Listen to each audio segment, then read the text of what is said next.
All aboard the Rosemont in Sharon, celebrating collections unlike any others at the annual Model Train Showcase. We draw in the neighborhood of about 300 or 400 collectors through the door to come in to patronize the show.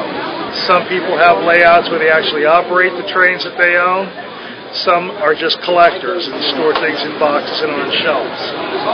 Acting as the conductor show of the season, plenty of tales from the track are bound to be shared. This train is an American flyer train made in 1935, and it was owned by Fred Rintz, owner of the Newcastle News. In 1941, he went to war, and his mother gave this train away, and it was given to a friend of mine, and he asked me, I have a train, would you like to buy it? And I said, great, I'll buy it, and he told me the story. So Fred Rintz, about 3 years ago, donated $10,000 to the Newcastle Playhouse. So I took this train up, and I had it on display, and he told his daughter, when I was a kid, I had a train just like that.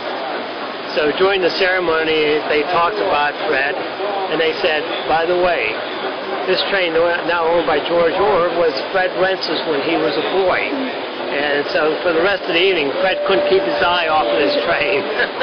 With technology taking over as the new toys of the time, there are mixed opinions on model train collection bridging that technology gap. The last 10 years, I think it's sort of dropped off, but it's coming back. I think a lot has to do with the economy, you know.